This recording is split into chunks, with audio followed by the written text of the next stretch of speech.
On the seventh day after being brought back home, I stumbled upon a confession post.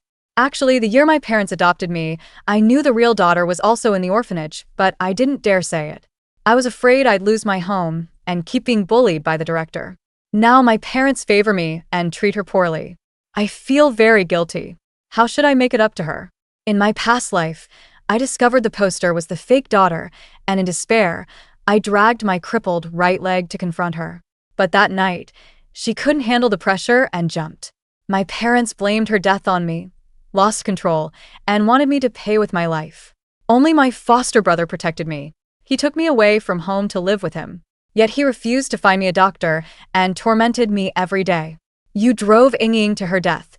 You killed a living soul with your own hands. You will atone and repent for the rest of your life. In the end, I fell into severe depression and jumped off a building just like the fake daughter did back then. When I opened my eyes again, I had returned to the day I discovered the post. Netizens thought Jiang Ing was just fishing for attention with a startup account, leaving various absurd comments. She continued to update. My parents had raised me for 18 years. They had feelings for me and couldn't bear to send me away, so they made me the real daughter's younger sister. My sister and I first met when we were both 5, and we became best friends at the orphanage. But I was afraid that her parents would recognize her and not adopt me, so that day I tricked her into playing hide and seek and made her hide. Later, I wanted to find her, but she had already been adopted. She had a very hard life over the years. Her leg was crippled, and she was so thin she was just skin and bones. I heard her adoptive family was terrible, always hitting and scolding her. They didn't care for her either, and made her drop out of school after junior high to fend for herself. In contrast, I grew up in luxury, never short of money. Even a sneeze would send my parents and brother into a panic, summoning the family doctor. I also attended a prestigious private high school. I really let her down. In my past life, seeing all this made me completely snap. How could I not hate it? On the first day I was recognized back into the Jiang family, my mother hugged me and wept.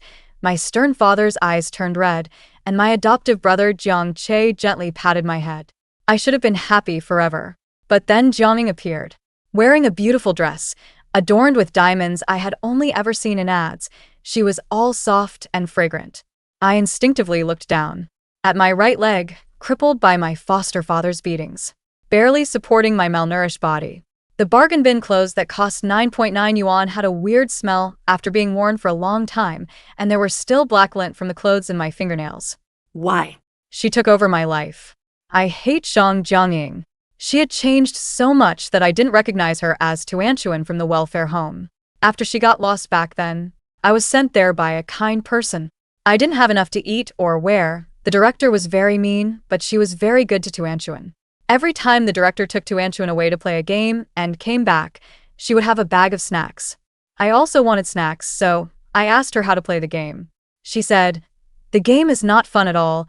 It's painful and stinky. Whatever you want to eat, I can share with you. But don't get clean. The director will easily force you to play the game." I believed her, so every day I played like a mud monkey, dirty and messy. Until one day, half a year later, Tuanchuan suddenly wanted to play hide and seek with me. When I came out of the cabinet, It was dark. she was also adopted by a rich family. I was happy for my good friend. But she lied to me. The truth was brutally torn open. In my past life, I went crazy hitting Jianging. That brought Mom, Dad, and Jiang Che over. Learning that it was Jianging who caused me to be separated from them for 13 years. Mom and Dad couldn't believe their good daughter could be so vicious. She cried and apologized over and over. "I'm sorry, Zhou and Mo. I ruined your life, I'm sorry." Not long after, Jiangming jumped off a building and died right in front of me. Mom and Dad, who were originally angry at her deception, collapsed the moment they saw the body. Mom uncontrollably grabbed my collar. What fault did Ying have? She was just too afraid of being bullied by the principal. She wanted Mom and Dad to protect her. Why did you expose her and force her to death? Give me back my daughter. Then what fault did I have? To be a cripple in my prime years. Starving and picking through trash for food, wearing the same shoes all year round. Does dying make someone innocent? I forgot how I left the Jiang family that day. I only remembered Jiang holding me, shielding me from Mom and Dad. His embrace was as warm as his voice. "Don't be afraid. Your brother is here." But his very existence was because Jiang wanted a brother, so they adopted him. Jiang Che settled me in his apartment and wiped away my tears. From now on, you'll live with your brother here. But Jiang Yuan's death became my nightmare. When I woke up screaming in the night, it was Jiang Che who held me tightly and whispered soothingly, it's okay, your brother is with you. Let me find a movie for you, to take your mind off things. But the falling scenes in the film made me even more afraid. So Jiang Che switched to opera. The stirring voice pulled at my nerves. Only by gripping Jiang Che's hand could I feel a moment of peace. Like a floating duckweed, relying on the water source that allowed me to survive. Love grew in the midst of despair. But my mental state only worsened, and I tried to save myself. Take me to see a psychiatrist tomorrow. Jiang Che refused. He leaned close to my ear and asked gently. When Ying died, her head was shattered. Did you ever think about how painful it was for her? Do you remember? She was apologizing to you even before she died. Have you forgiven her in your dreams every night? Zhou Mo, you are a murderer. You drove Ying to her death, personally took a vibrant life. You will spend your whole life repenting and atoning. So, it turns out that Jiang Che taking me away wasn't because he knew I was innocent, but to torment me and avenge Jiang Ying. That's why in this life, I withdrew from that post and pretended not to see it. I don't want to be a sinner again. I will use the Jiang family's influence to strive upward, then leave here forever and live the life I want. Only I can rely on for peace of mind. So I went downstairs and told my mom. I wanted to continue my studies. When I first got home, my mom had suggested transferring me to the high school Jiang Ying attended. I hated her and was afraid of being mocked as a cripple, so I flatly refused. Now that I brought it up myself, my mom was very happy. Great. Now Ying will have company on her way to school. Momo, you have a lot of catching up to do. Your brother is a freshman in college, so he can tutor you. Just ask him if you don't understand something. Jiang Che was sitting nearby watching TV. He looked up at the words. Still the gentle image I remembered. But I no longer wanted to have anything to do with him, so I shook my head. No need to trouble my brother. I can ask the teacher. Jiang Che's eyelashes drooped slightly. As you wish. Let's eat. Jiang Ying also came downstairs, sitting across from me awkwardly. Mom served us dishes, smiling as she talked about my going to school. Jiang Ying's face turned slightly pale. It's a good thing sister wants to study. I'll take care of her at school. I gently interrupted her. Mom, I can't eat celery. I'm allergic to it. I discovered this when I was working before, starving and eating leftovers from customers, only to break out in red rashes and have trouble breathing. The shop owner was so scared, he called an ambulance. Afterward, because I affected the shop's business, they deducted the 800 yuan from my monthly salary. Mom paused, quickly removing the celery from my bowl. It's my fault, Mom. I'll remember from now on. Ying, eat up, you love celery the most.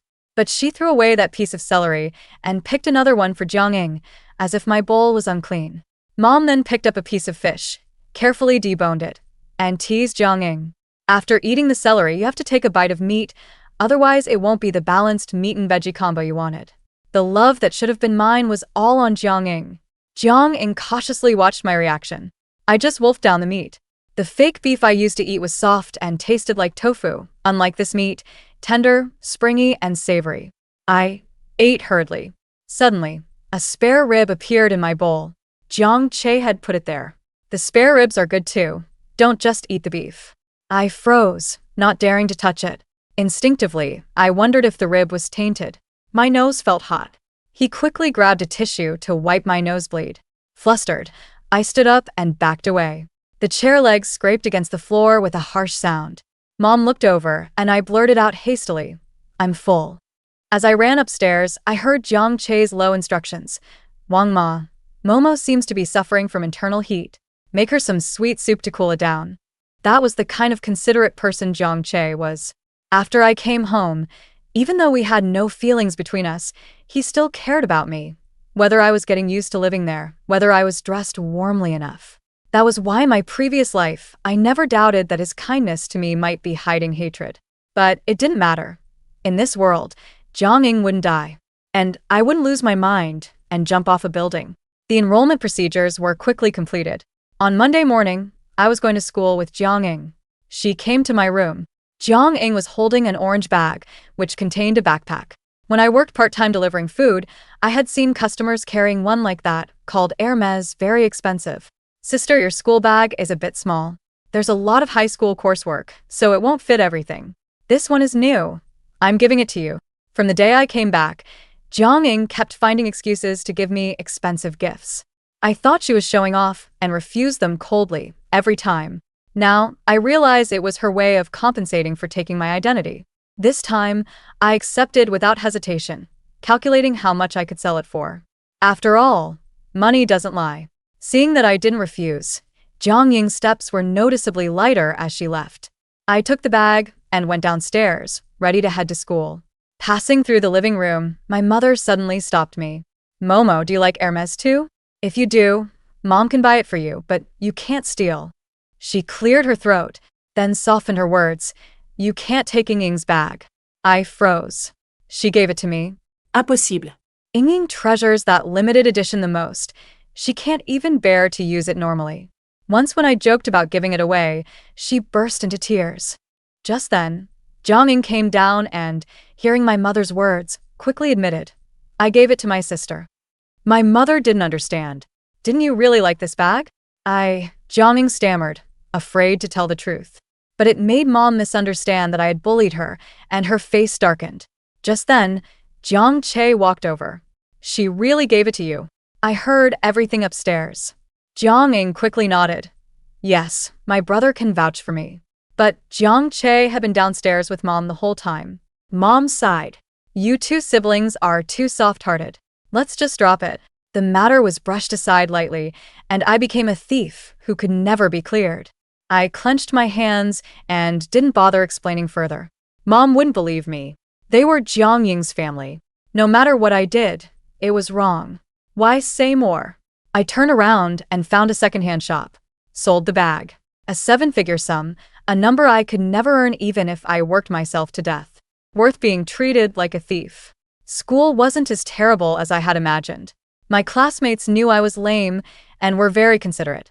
As a result, Jiang Ying never came looking for me, pretending not to know me. I also had no interest in stirring up attention with the whole real and fake daughter drama. She sat in the first row. I sat in the corner. The two of us kept to ourselves. It wasn't until after school that evening that I stayed a bit late to ask the teacher a question. When I came out, Jiang Ying and the driver had already left, and Jiang Che was waiting for me at the gate. I told them to go ahead first. Mom found out about you selling the bag and got really angry. Dad came back from his business trip tonight and also heard about it at home. Once we get inside, you should admit your mistake. I'll plead for you, and Mom and Dad won't be too hard on you. I suddenly couldn't understand Jiang Che.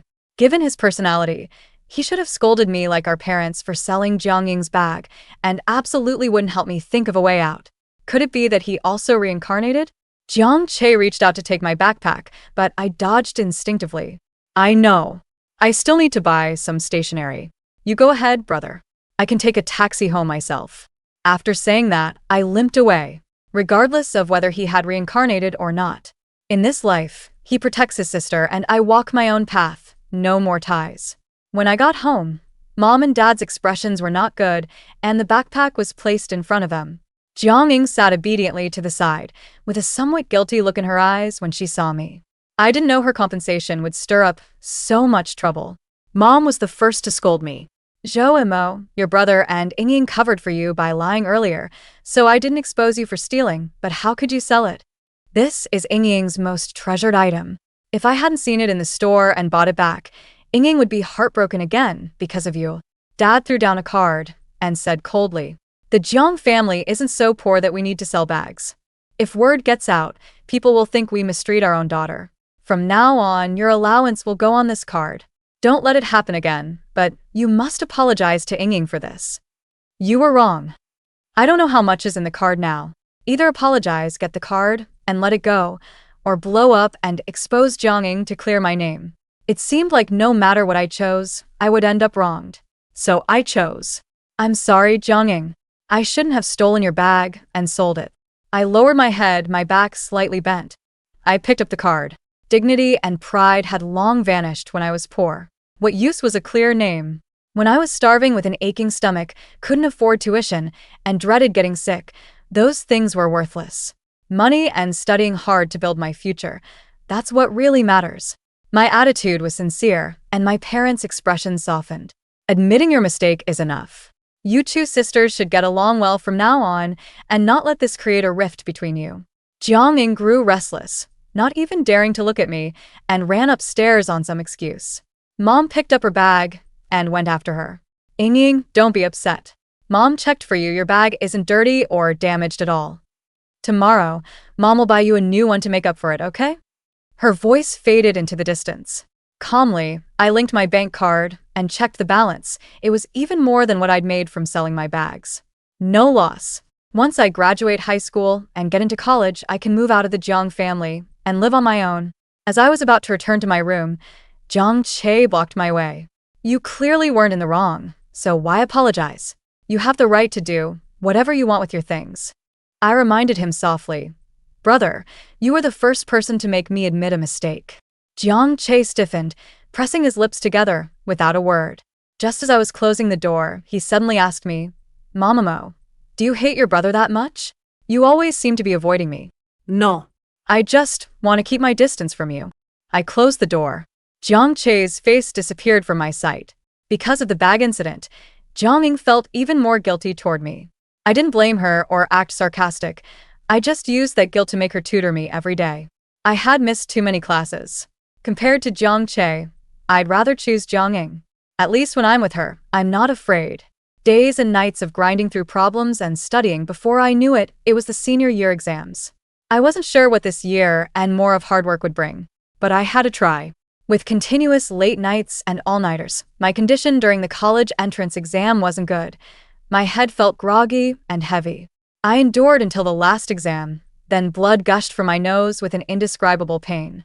I was about to raise my hand to call the teacher when I thumped onto the desk and lost consciousness. I woke up in the hospital. The proctor kindly called an ambulance for me. The doctor looked at me with more pity than I'd ever seen. Where are your parents? They were at Jiang Ying's exam location. Jiang Ying and I weren't assigned to the same exam site. On the first day, after Dad and Jiang Che picked me up from the exam, I never saw them again. They didn't have time to come. Doctor, you can tell me anything. I'm an adult now. I used to be poor and afraid of getting sick. Now I'm rich, so I'm not afraid anymore. But when the doctor said the words terminal leukemia, my ears rang. I thought of the cheaply furnished rental apartment I got for a low price, and the clothes that smelled harsh but kept me warm. A wave of dizziness hit me. I heard myself ask, can it be cured? In the late stage, we can only try, but if we can wait for a bone marrow transplant, there's still a good chance of survival. You could start chemotherapy first. Each extra day is a day earned. I've seen chemotherapy patients. Shaved heads, tubes inserted, hollow eyes. A disease that money can't cure. I don't know how I walked out of the hospital. I subconsciously dialed my mom's number. No one answered. Called my dad. No response. Finally, I pressed Jiang Ying's number. She answered quickly, and there was a cacophony of noise on the other end. The college entrance exam was over. Some were laughing, some were complaining about how hard this year's questions were. Mixed in were my mom and dad's voices. Our precious daughter is finally free. Let's go. Dad will take you to your favorite restaurant to celebrate. Look at the graduation gift Mom prepared for you. The complete set of 4-leaf clover jewelry you wanted. Wait, Mom and Dad, I need to take a call from a classmate. Jiang Ying was lying. Only when I walked to a quiet corner did she pay me any attention. What's up? I'm at the hospital. Can't reach Mom and Dad. You should let them. Cease. Jiang Ying cut me off. Over this past year, I've let you have a lot. Good food, clothes, jewelry. You always pick first, then I choose. Every weekly family activity day. I let you have that too, asking Mom and Dad to take you out to play.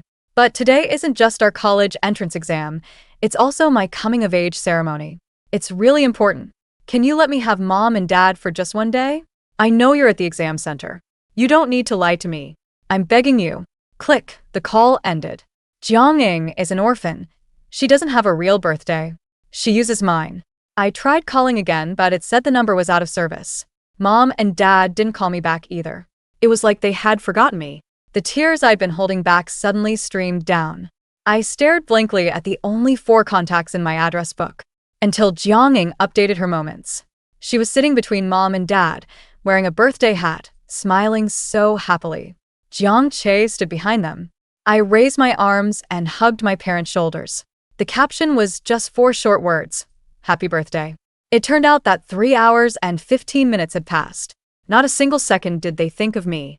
Why is it that I just want to live well and have a decent life? Why is it that I'm the one with the lame leg, the one who gets sick, the one who suffers? And the thief who stole my life gets to be happy. I threw the checkup report down hard, hailed a taxi, and headed straight for the restaurant. I was going to expose Jiang Ying, make mom and dad see that their so-called good daughter is nothing but a despicable thief. If I can't have a good life, neither should she. But I was too late. They were no longer at the restaurant. When I wanted to call, I saw that mom had sent a message half an hour ago. "Momo, your dad and I were too busy today and forgot to pick you up. We'll make up for your birthday tomorrow. Your dad sent you a gift." It was a transfer of 660,000 yuan. Also, Jiang Che's WeChat. "Where are you? The exam proctor said you went to the hospital. Are you sick? Mom and dad are at the cinema with Ying. I might not be coming home tonight. I bought a cake to celebrate your birthday." I switched to mom's chat window. Staring at that message, I suddenly laughed. Taking Jiang out to have fun, and still lying to me. Why can't you just tell me openly? You don't love me. The anger I'd built up dissipated helplessly. Fine then. I never get what I want anyway. In these final days of my life, let me do what I want. I blocked everyone. I didn't go back to that villa. I bought a ticket home. The family that adopted me back then lived in a small town. My adoptive father couldn't have children, so he adopted me to save face. But he was a drunk, abusive, and gambled. Whenever things went wrong, he'd take his anger out on me and my adoptive mother. "You eat my food and drink my booze. If I hit you, you just have to take it. You good-for-nothing girl, why go to high school? Get out and work to earn money for me. I raised you for over 10 years. How dare you not repay me?" My adoptive mother was spineless, tiptoeing around him. But in front of me, she stood tall. "Why? Eat so much. Don't you know meat is expensive now? Go wash those clothes right now. I brought you here to work. It's not like I'm raising you to be a princess." Then one day, my foster father suddenly looked at me and said, "You little wretch, you've grown up pretty. Old Wang's wife just died, and he needs a wife. For 20,000, you'll go with him." Old Wang was a disgusting old man. I didn't want to marry him. That day, my foster father broke one of my legs, shouting that even if I was crippled, I still had to marry him. My foster mother held him tightly. "Near. Run." I ran away. After wandering for 3 years, I was finally found by the Jiang family. Following my memory, I walked through the night toward that bungalow. My foster father was at home, drunk, about to go out to play cards. My foster mother was trying to persuade him. Even across the yard, I could hear her humble pleading. "This money is for the rent. The landlord is coming tomorrow. Can you hold off on your gambling for a few days? Get lost. I earned this money. I'll spend it however I want. If you keep stopping me, I'll beat you to death." After a scuffling sound, accompanied by my foster mother's low sobbing, my foster father staggered out. I quietly followed behind him. The place where he played cards was an abandoned workshop in town. To get there, I had to pass by a dam. As we walked, it grew quieter, the faint sound of footsteps becoming especially clear. My foster father seemed to sense something and turned around. I suddenly lunged forward and pushed him down. In the blink of an eye, he disappeared into the water. The suffocation in my chest gave way to an unprecedented sense of relief. Across 2 lifetimes, I had finally avenged myself. Before, I was hesitant and overthinking. Now I had no more worries. As I lowered the brim of my hat and was about to leave, a pair of shoes entered my field of vision. I looked up. Jiang Che was standing not far away. I had been following my foster father, and Jiang Che had been following me. His voice was very soft. "I couldn't get through to you on the phone, and had no idea where you had gone. A friend said they saw you at the station, so I checked the records and found out you came to your foster father's place. I thought you wanted to come back." Jiang Che glanced down at the water below and said firmly, "He was drunk, slipped, and fell off the dam. It was an accident." I was stunned, not understanding why he was covering for me with a story. But there was no need to find out. I brushed past him and walked away. But Jiang Che grabbed me. In his hand was the medical report I had thrown away at the hospital. His lowered eyes were dark and unreadable. "Mo, I know everything. Come back with me, get treatment, okay? Medical technology is advanced now. We can wait for a suitable bone marrow match." You left without a word, and Mom and Dad are very worried. Maybe I'm dying. Fearless as ever, I shook off his hand and sneered. "That's not my home." Don't bother me. I wanted to say something nasty, but a nosebleed cut me off. Jiang Che hurriedly pulled out tissues to wipe my face. I grabbed them, cleaned myself up messily, and turned to leave. I felt a bit embarrassed. But Jiang Che followed me again. Afraid of upsetting me, he didn't force me to go, just trailed behind like my shadow. He booked a hotel and a restaurant for me. I didn't refuse. My money has its uses. Every penny saved counts. Letting him follow, I went to the old orphanage. The director was 60 now but still refused to retire. He was playing eagle and chicks with a little girl in the yard. Everyone was laughing, except for the most beautiful child leading the line. She stood expressionless, fidgeting nervously with her hands. I slowly gripped the newly bought knife in my pocket. Janke blocked me. "Mamamo, some things, once done, can never be undone."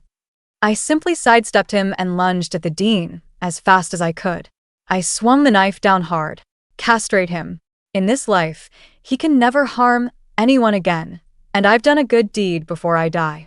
Ah. The dean fell to the ground in agony, screaming, attracting the security guards. "Grab her. Everyone, be careful. She has a knife. Call the police." Someone rushed at me, trying to restrain me. Jiang Che pulled me, and we ran. I was limping and couldn't run fast, so he simply picked me up. His embrace was as warm as in the previous life, but I was tense, worried that he might suddenly throw me away. After all, he was used to making me experience the feeling of falling from heaven into the abyss. Perhaps too nervous, my nose started bleeding again. My vision blurred. The last thing I saw was Jiang Che's panicked, pale face. "Mamamo." When I opened my eyes again, I was lying in a hospital bed. On the left were my parents. On the right stood Jiang Che. Jiang Ying stood at the foot of the bed, her head lowered. So, Jiang Che had brought me back to the capital. But he hadn't mentioned my foster father or the dean. Mom held my hand, her expression pained and tinged with reproach. "Child, why didn't you tell us you were sick? What were you thinking, running around every day?" Dad's eyes were red. "We have money at home. We can afford the treatment. Don't worry, I've already found a specialist. You'll get better soon. No more running off. Your mother and I couldn't sleep for half a month because you disappeared. Today, you're starting chemotherapy." I pulled my hand back. I didn't want to shave my head, nor become ugly. My parents frowned, their tone growing more reproachful.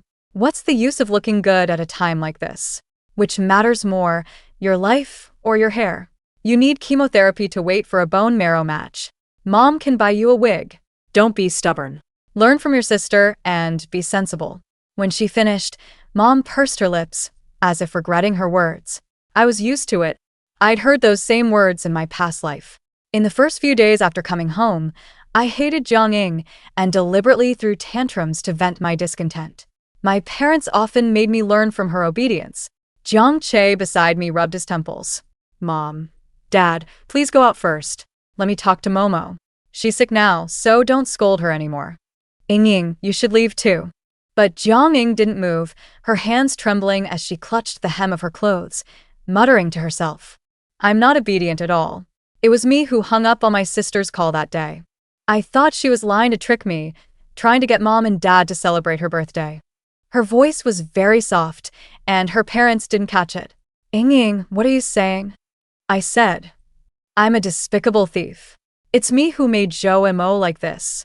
Back then, I saw the photos on your phone. I knew she was your biological daughter, but I didn't dare to say it. I was afraid you wouldn't adopt me. I tricked her into hiding, but I never wanted to ruin her life, make her sick. I didn't want her dead." Jiang Ying, who had been holding it in for over a year, broke down crying and knelt before me. "I am sorry, Jumontak. I am sorry, Kropka." Her parents were stunned. Jiang Ying was crying too loudly. A nurse came to remind us. Mom and Dad took Jiang Ying out. Jiang Che stayed with me, his face still bearing traces of shock. Wasn't he reborn? Why did he act so surprised? I didn't know and I didn't want to ask. A long time passed. The ward door opened. Mom and Dad came back, avoiding my eyes for the first time. Behind them, Jongin looked relieved. Mom's voice was hoarse. Mo, if you don't want to stay in the hospital, we'll go home for treatment and we won't shave your head either. Yeah, that's right, Dad said softly. Dad will get you a doctor. No matter how much it costs, Dad is willing. That day, they took me back to the Jiang house again. My body was weak, I couldn't muster the strength to resist, and I was too tired to bother. In the evening, Mom came to bring me dinner, unusually cautious. The doctor said your diet should be light. I cooked this myself, no celery, and there won't be any in the future. Look, Mom also bought you the latest Hermes bag. When you get better, I'll take you out, and you can carry it. As she spoke, she suddenly choked up. All these years, you've been through a lot. Your leg. Does it still hurt? In all these days since I've been back, Mom never once asked about my leg. Does one have to be dying to be loved? That kind of love, I didn't understand it in my past life, and I don't understand it in this one either. I ate sullenly, ignoring her. Dad, on the other hand, put aside his work and stayed home to keep me company. He ordered a huge cake and even hired a chef to put on a show, making up for my missed birthday.